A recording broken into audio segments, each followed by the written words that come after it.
We're going to have the Brady Bunch up here in a moment, which is different locations of where we're doing that. We're hoping that the technology works well. We taxed our computer in the back this morning. It was groaning because we're pumping so many video through it, and we hope we don't burn up the video card in the back. But we're going to try to bring you what's happening in El Salvador. And we got Tony and his group here, so let me bring the rest of them in, and we'll get started.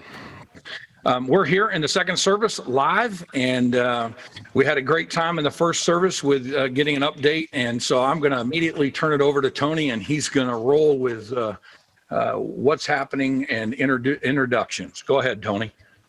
Perfect. It's a pleasure for us to be with you guys from Maranatha Bible Chapel, this time all the way down from San Salvador and Santo Domingo too, the DR. Laura is there right now. So it's really cool to be with you. Sorry for not being able to be there in person, as I usually do, or like Laura did last year.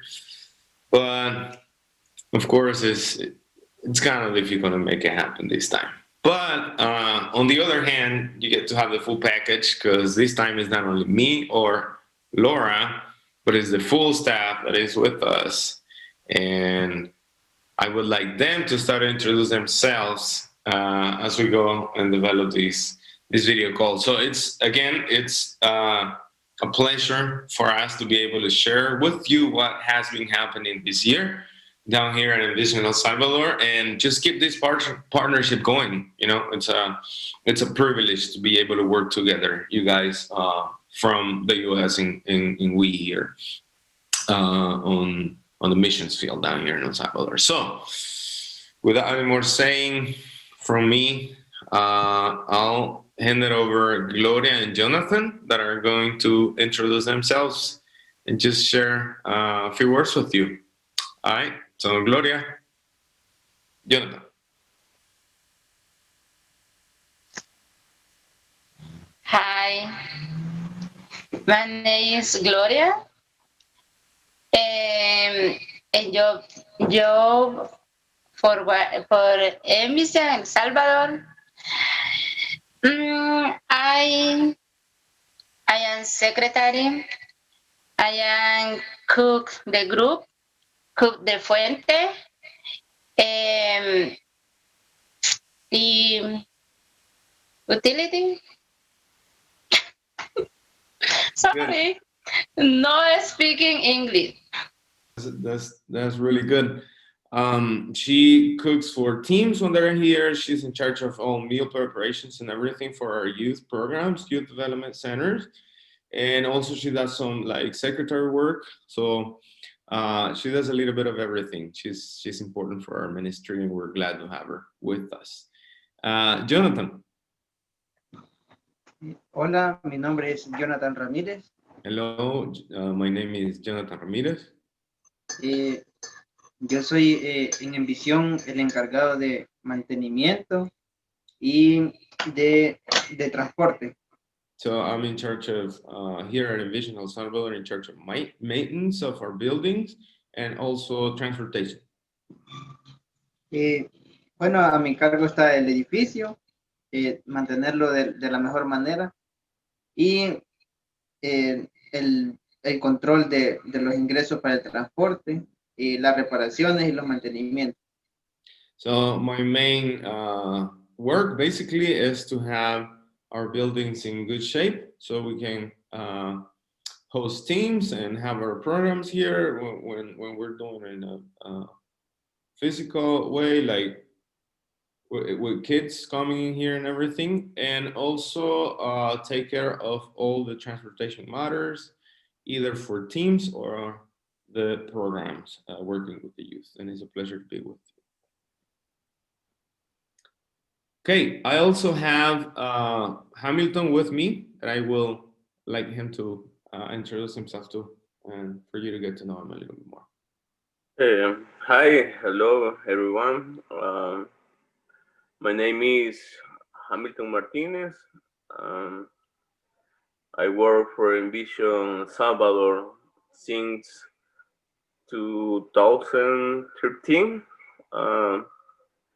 I help with the administration area. I'm in charge for legal area. Um, I am in charge too for human resource. Um, when there are group here in El Salvador, I lead the group.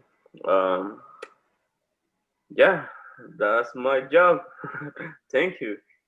Great, great, great. Thanks, Hamilton, for introducing yourself. So Hamilton is also a very key part of our ministry, of our team. He is actually a lawyer by training, so he takes care of everything that has to do with legal stuff down here for our ministry, and in charge of human resources. He also leads teams when they're here from the U.S.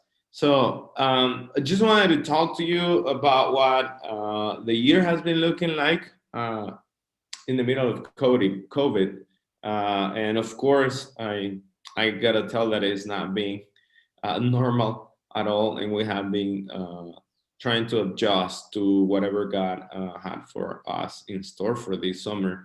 Especially, normally, as you could, as you have heard from me probably in other times before when I brought updates and everything to you, we run teams from the US when they come here and everything. We go out and do ministry with them. Actually, you guys have come a couple of times to work with us as well. But this year, of course, was not the case due to the pandemic. Most of the teams, 99.9% of the teams, how you call it, dropped because they were not able to come. And all the restrictions, here in country and everything. So we basically, out of an average of 14, 15 teams that we're going to have this year, we just had actually one. And that one team stayed with us for only a couple of days, literally, because we had to dismiss him, kind of kick him out of the country before they got trapped here for the quarantine that the government was about to establish when they arrived here because of COVID. So it was sad on the one hand because we didn't have the privilege to work with a lot of people coming to do ministry and everything here. But on the other hand, we were just trusting God that He was doing His work in the middle of all of these, and that He was going to resource us and have work for us to do as well during the summer. Not that without teams we don't have any work, but we just enjoy, being a blessing for others too. So that being said, El Salvador especially ended up dealing with two emergencies. So beside COVID, I would like to share a couple pictures with you. Scott, I can't share the pictures right now. I'm fixing it. I'm fixing it for you right now, Tony. Okay, perfect.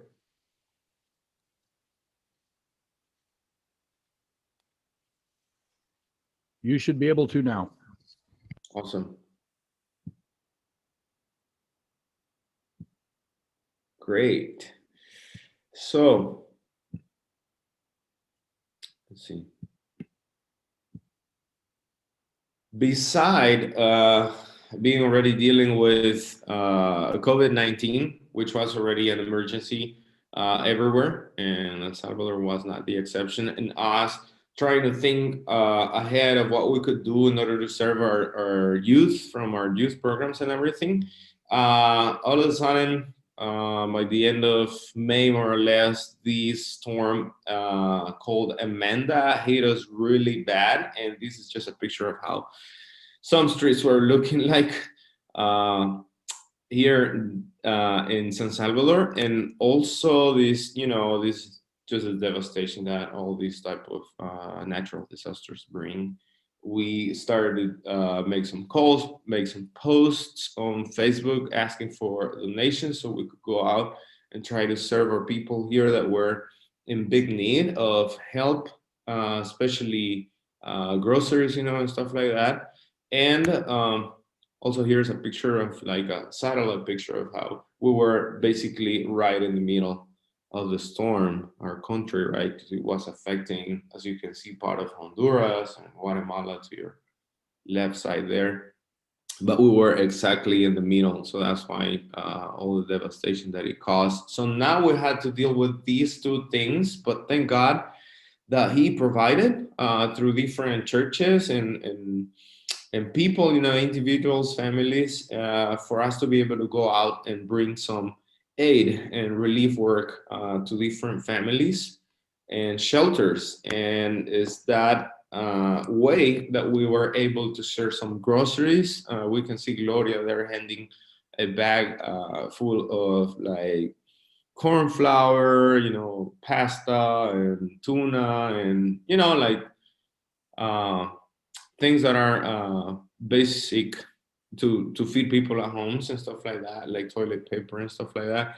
So we were able to collect enough donations and financial gifts so we could put together these things. And also we found some donations from big like food companies here that help us putting together this effort.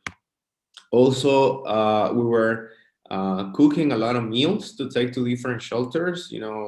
They had 100 people, 60 people, 80 people at each shelter during that week. We were glad to be able to cook over 1,000 meals so we could take to these shelters. We could take to these shelters and be a blessing for all these people that were in much need. Some of their houses were flooded. They lost everything. They lost clothing and everything. And we were able also to bring some actually clothing and mattresses for those who didn't have a bed to actually resting at night. We can see Joaquin here also handing this lunch to this little kid here.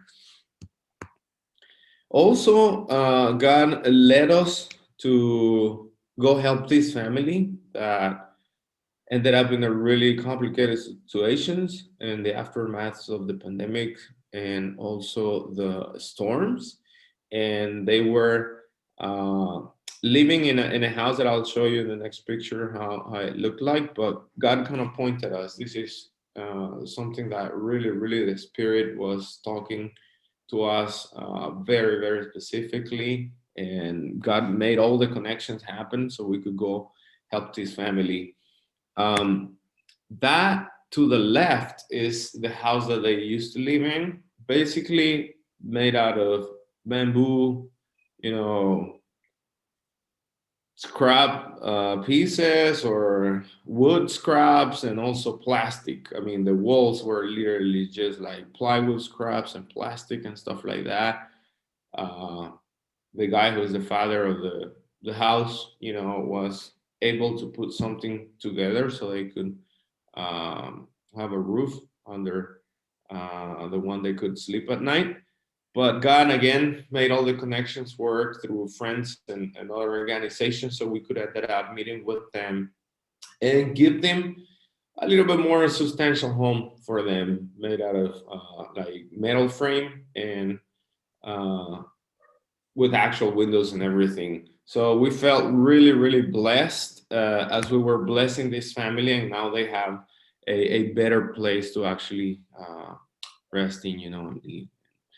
So that's what it is. That's how our summer looked like this year without teams, but God was faithful and He provided for us to be a blessing for others as well. So glad to share this with you. And before I hand it over the next team, which is the La Fuente team, that is going to share with you what has been happening with our La Fuente program during this year, I just want to remind you that you can follow us on our social media. If you want to know more about what is going on with us, you can go to Facebook, Instagram, and Twitter, and search for us as Envision El Salvador, or also visit our website, www.envisionelsalvador.com. So I hope that God is taking care of you and is pouring many blessings over your life, and that you guys are staying safe in the middle of all these really difficult times, hard times that we're going through. globally, you know. So it's a pleasure. God bless you, and hopefully see you soon again, either down here in El Salvador or up there in Horseheads. So I'll hand it over Joaquin, which is the next one that is going to continue with you, and he's going to introduce himself as the rest of the staff members. Okay, hi, my name is Joaquin Guevara, and I am project director. I really appreciate this time with you, so I can share a presentation for us. Give me one moment, please.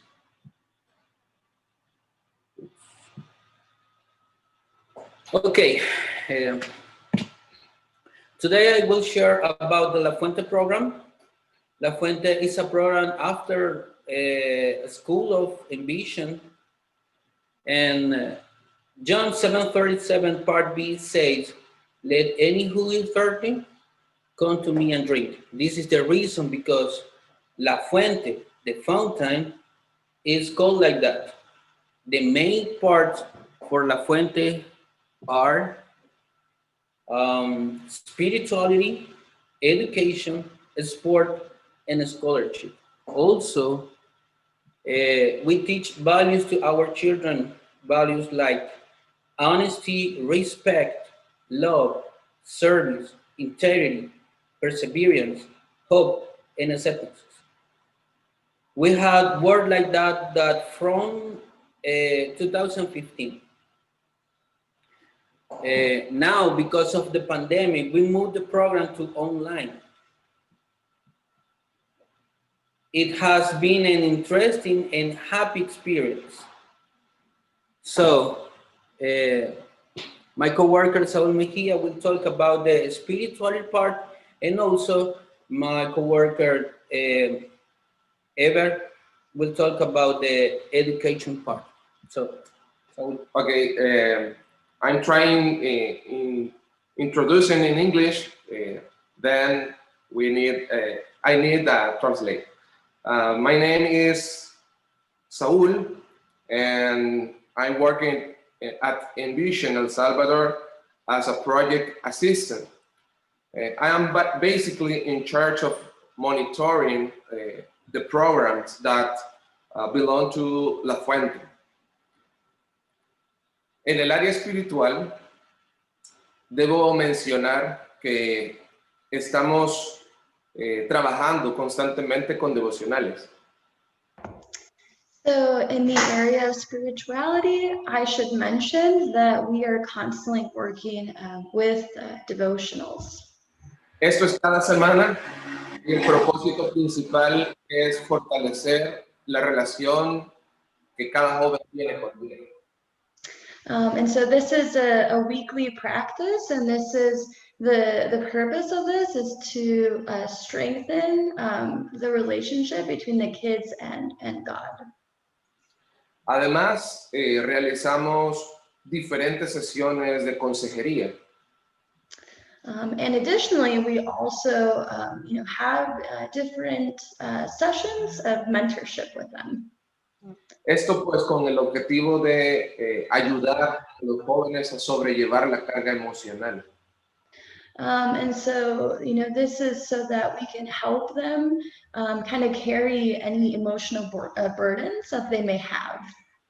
Y todos aquellos sentimientos que causan cierta inestabilidad en su vida. And, also to help with any kind of emotions that really cause just instability in their lives. Hemos visto muy buenos resultados después de esta sesión. And we have seen really good results, due to this mentorship. Y eso nos alegra mucho. And that makes us really joyful. Parte de este trabajo, y aprovechando el tiempo que la pandemia nos dejó,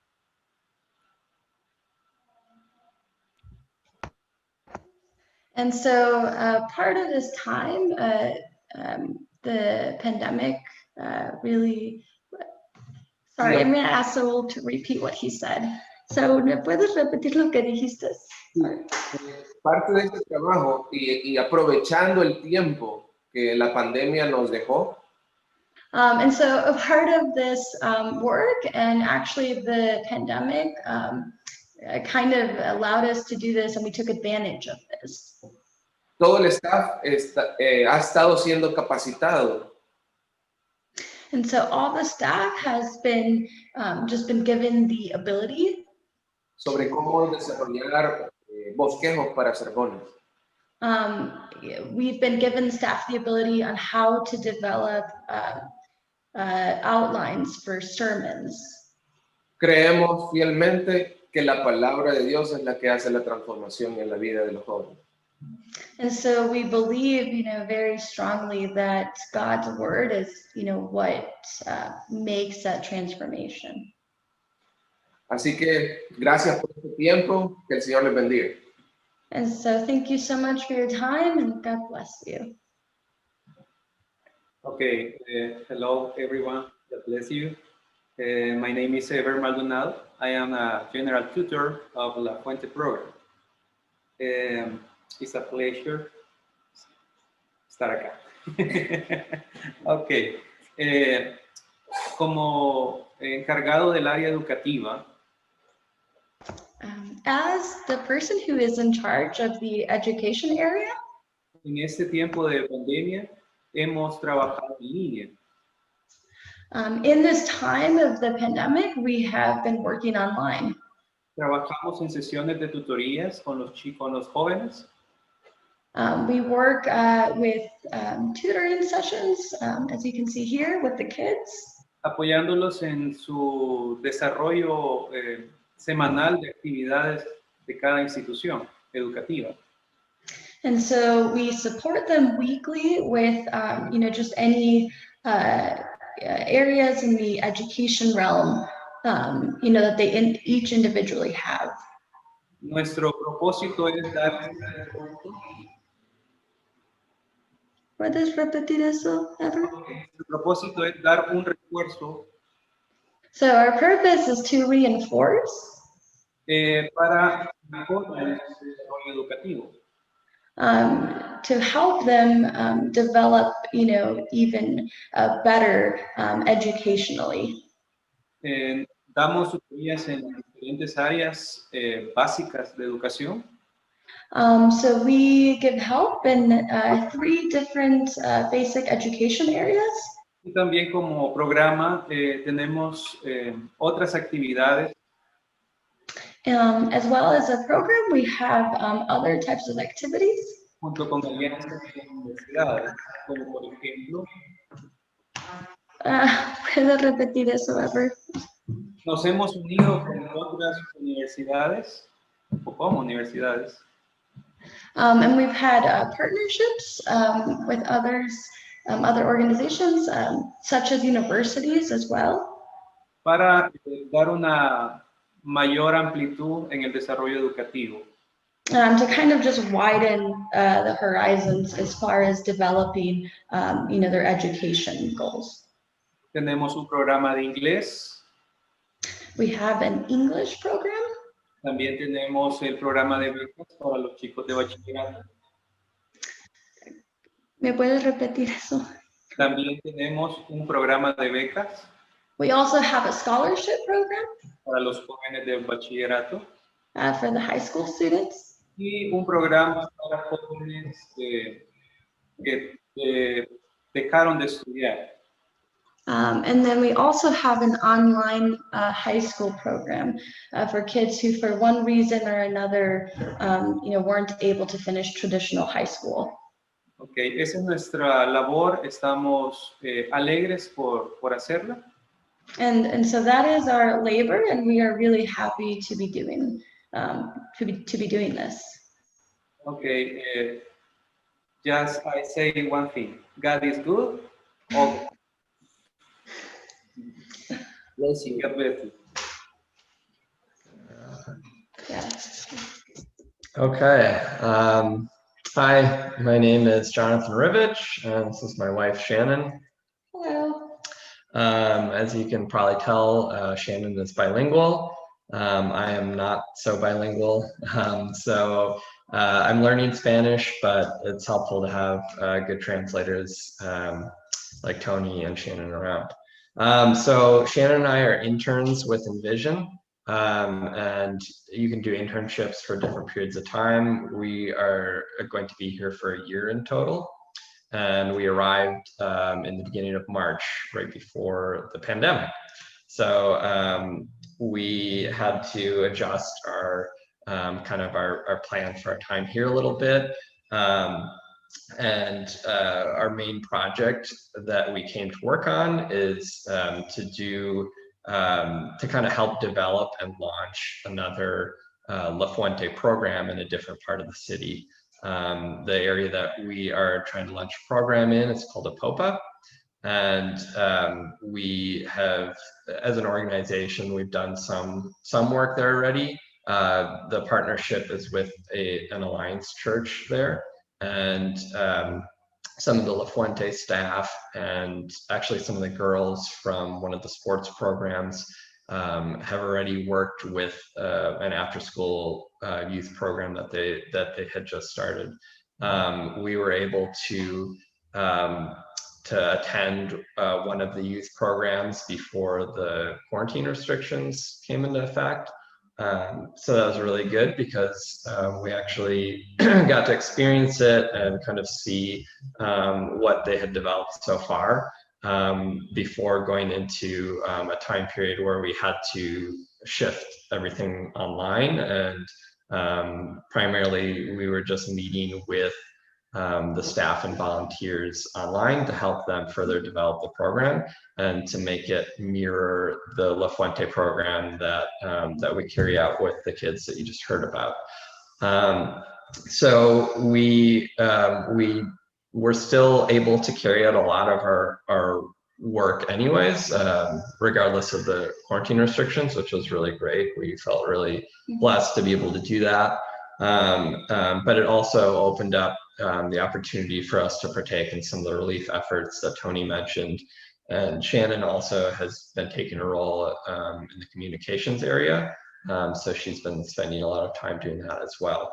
But fortunately, we have been able to launch the program as of this past week. So we kind of reached a point where we had done a lot of development with the online meetings, and we just tried to figure out, like, okay, is it possible to launch it in person, and how can we do that? It's because we didn't have a relationship with the kids. It would have been really difficult to have launched the program online in the same way that our other La Fuente program is.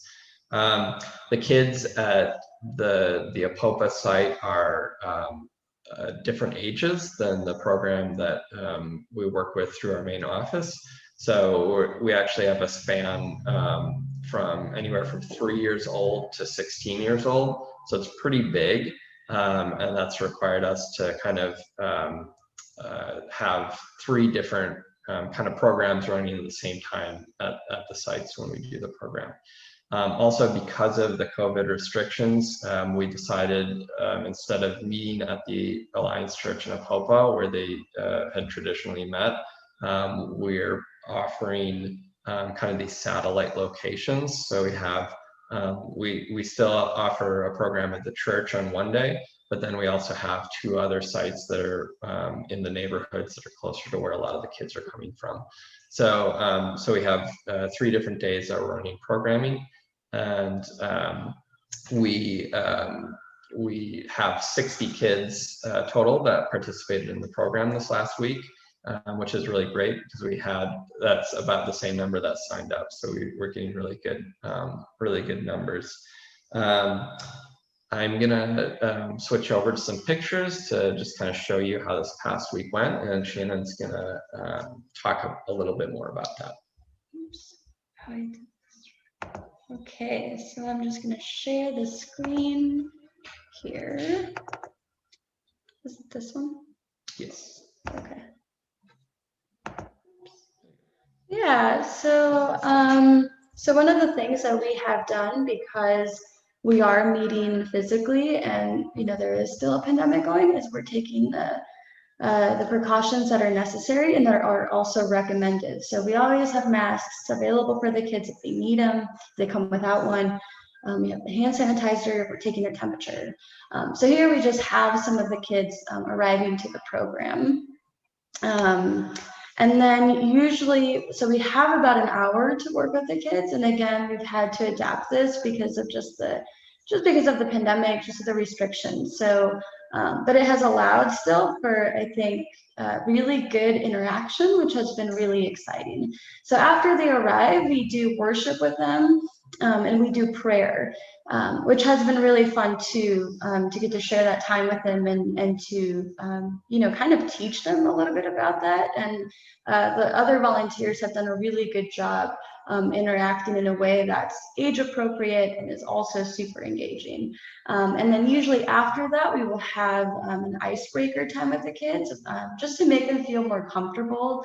A lot of these kids already know each other because they come from the same neighborhood, but I think it still has helped, just to kind of transition them into, okay, now, we're in La Fuente mode, so to speak. So here you see a little girl answering the icebreaker question. And then, so here we have a couple more kids, who are kind of doing something similar. And then, so after the icebreaker, we move to our devotionals. And so, like John had mentioned, because we have such a wide age span, we do have to split the kids. So we have a super young kid group, like 3 to 6. Then we have a more middle age group, 7 to 12. And then we have our older teens, like 13 to 16. So in this picture, you can see we have our super tiny, tiny little kids with our super tiny, cute little chairs. So that's really fun. So we have the devotional with them, and they all get the same message essentially, but we try to tailor it depending on the age group, because obviously you're not going to have the same message for the little ones and the big ones. So and here we have some of the older kids also, they're getting the message. And then after, we do games or activities, and we try to keep the games relevant to the message of the day. So it's like a fun way to retain the knowledge that we shared with them, but it's also fun. At least we hope so. We think it was fun for them. So here we have just a picture showing that another kid, he's just kind of giving the peace sign, which I think is a good sign. He's having fun. And just a close-up of one of the little girls that came to the program this past week. So yeah, so we had a good week, and we're just super grateful for the fact that God allowed for it to go smoothly, and just that He even He's just allowed us to be able to run the program, even if it's modified. It's a huge blessing, and we're just really excited, I think, to see how God will unfold, next week, and then the following week, and then 5 years, down the line. So yeah, so thank you for letting us share that with you. We're really excited. Yeah, and as Shannon talked to that, you can probably tell we've just been focusing kind of on the spiritual aspect. But we will be integrating the other components of the La Fuente program in. We kind of planned for it during the online meetings, but because of the restrictions and the time and number of kids, we decided to focus on the spiritual aspect first. Yeah. Thank you.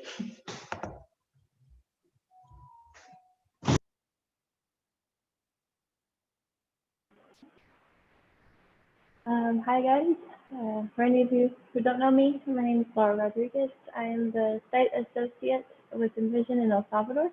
Very happy to be here again, although I do wish I could be there in person. So yeah, just a quick update on where I am right now. As Tony mentioned, I'm in Santo Domingo in the Dominican Republic. I'm here at the Envision DR guest house.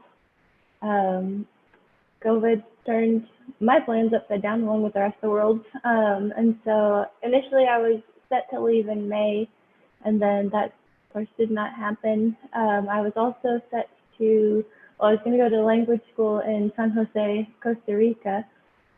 Unfortunately, Costa Rica didn't open to the United States in time, and then the language school itself decided not to open to in-person teaching until next year. So I started online language school at the end of August, and then in the beginning of September, it was decided that in order to achieve that level of immersion that's pretty crucial to learning a new language, it would be best for me to go ahead and leave the States. And at that point in time, the DR was just opening to tourists again.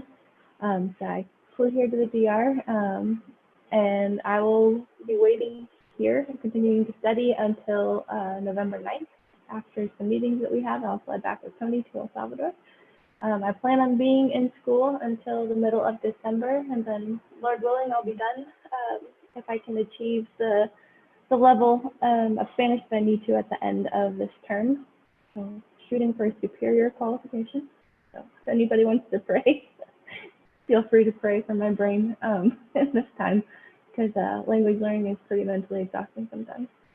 So yeah, I will be in El Salvador beginning of November, and then, Lord willing, done with school December and able to start learning my new role and just seeing what God has in store for me in this next season. And I'm really looking forward to being with my teammates again, and yeah, just working with the people I love. That's it.